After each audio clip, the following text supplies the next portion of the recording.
السلام عليكم ورحمة الله وبركاته. الحمد لله رب العالمين والعاقبة للمتقين والصلاة والسلام على رسوله محمد وعلى آله وأصحابه أجمعين.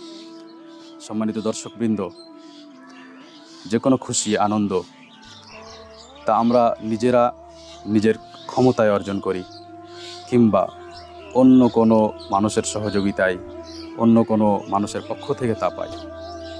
যে কোনো কিছু যা কিছুই আমরা পাই তা একমাত্র আল্লাহ তাআলার পক্ষ থেকে নেয়ামত। আমরা নিজের ক্ষমতা ব্যবহার করেও যদি তা অর্জন করি, সেই ক্ষমতা আল্লাহ তাআলার সৃষ্টি। সেজন্য বান্দা যা কিছুই অর্জন করে নিক না কেন, তা একমাত্র মহান আল্লাহ তাআলার পক্ষ থেকে বড় এক নেয়ামত।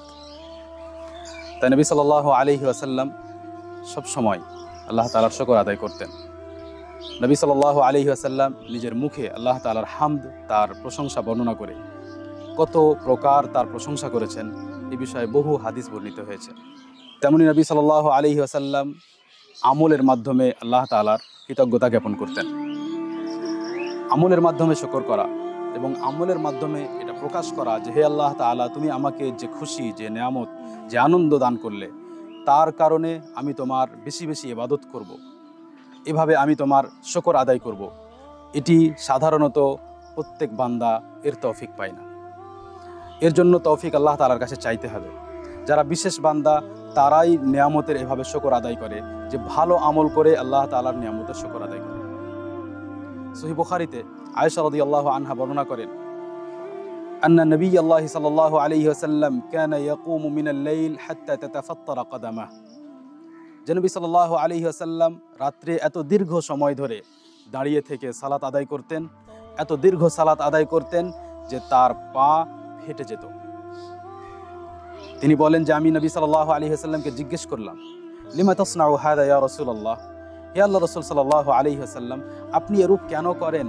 ওয়াকাদ গফারাল্লাহু লাকা মা তাকাদ্দামা মিন যামবিকা ওয়া মা তাআখার, অথচ আল্লাহ সুবহানাহু ওয়া তাআলা আপনার পূর্বের পরের সমস্ত গুনাহ মাফ করেছেন। নবী সাল্লাল্লাহু আলাইহি ওয়াসাল্লাম উত্তরে বলেন, আফালা উহিব্বু আন আকুনা আবদান শাকুরা, আল্লাহ সুবহানাহু ওয়া তাআলা আমাকে ক্ষমা করেছেন, এই ক্ষমা বিশাল এক নেয়ামত। আমার গুনাহ মার্জনা করেছেন, বিশাল এক নেয়ামত দান করেছেন। আমি কি সেই নেয়ামতের শুকর আদায় করা পছন্দ করব না? আমি কি সেই নেয়ামতের অধিক শুকর আদায়কারী বান্দা হওয়া পছন্দ করব না? যখন বান্দা নেক আমল করে, আল্লাহ তাআলার ইবাদত করে, তখন সে এভাবে আল্লাহ তাআলার শুকর আদায় করে।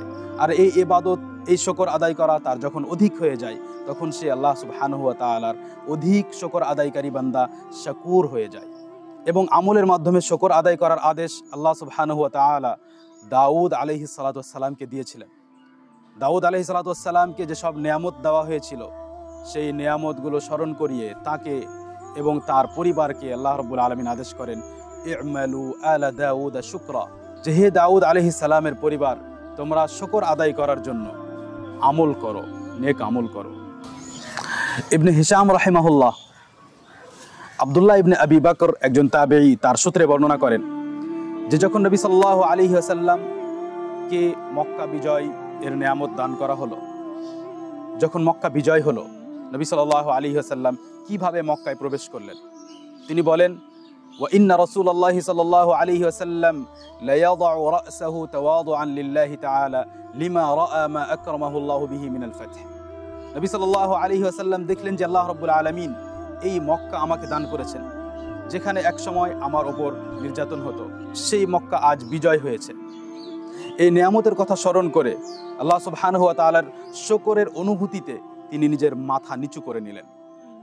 নবী সাল্লাল্লাহু আলাইহি ওয়াসাল্লাম যেমন মুখে আল্লাহ তাআলার শুকর আদায় করতেন, তেমনি তিনি শরীরের মাধ্যমে আল্লাহ তাআলার শুকর আদায় করতেন। যেমন নেক আমলের মাধ্যমে আল্লাহ তাআলার শুকর আদায় করতে হবে, তেমনি গুনাহ থেকে বেঁচেও আল্লাহ তাআলার শুকর আদায় করতে হবে।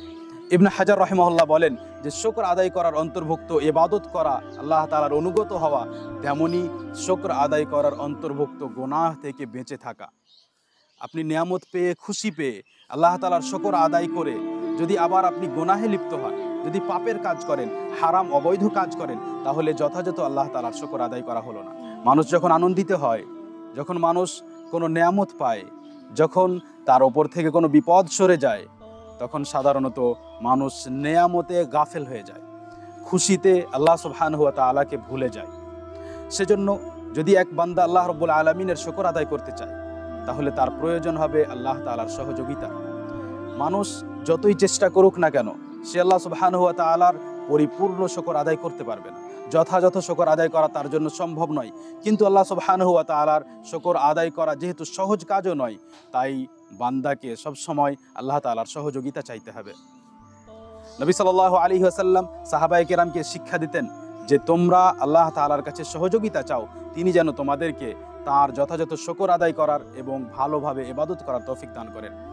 সুনান নাসাইতে বর্ণিত মুআয ইবনে জাবাল রাদিয়াল্লাহু আনহু বলেন যে নবী সাল্লাল্লাহু আলাইহি ওয়াসাল্লাম একদিন আমাকে সম্বোধন করে বললেন, ইয়া মুআয ইন্নী ওয়াল্লাহি লা উহিব্বুক। হে মুআয, আল্লাহর কসম আমি তোমাকে খুব ভালোবাসি। ফালা তাদআন্না ফি দুবুরি কুল্লি সালাতিন আন তাকুল। তাই তুমি প্রত্যেক সালাতের শেষে, সালাতের শেষাংশে কিংবা সালাতের পরে, সালাম ফেরানোর পরে এই দোয়া প্রত্যেক দিন পড়বে, সব সময় পড়বে, কখনো ছাড়বে না। আল্লাহুম্মা আইন্নি আলা যিকরিকা ওয়া শুকরিকা ওয়া হুসনি ইবাদাতিক। হে আল্লাহ তাআলা, তুমি আমাকে তৌফিক দান করো, তুমি আমাকে শক্তি দাও, ক্ষমতা দাও, যেন আমি তোমার যথাযথ জিকির করতে পারি, যেন আমি তোমাকে ভালোভাবে স্মরণ করতে পারি, যথাযথ তোমার ইবাদত করতে পারি এবং তোমার যথাযথ শুকর আদায় করতে পারি। যেহেতু প্রত্যেকটি নিয়ামত আল্লাহ তাআলার পক্ষ থেকে এবং নিয়ামতের সময় বেশি আনন্দিত হয়ে মানুষ আল্লাহ তাআলাকে ভুলে যায়, গাফেল হয়ে যায়, তাই সেই মুহূর্তে বিশেষভাবে আল্লাহ তাআলাকে স্মরণ করার প্রয়োজন আছে।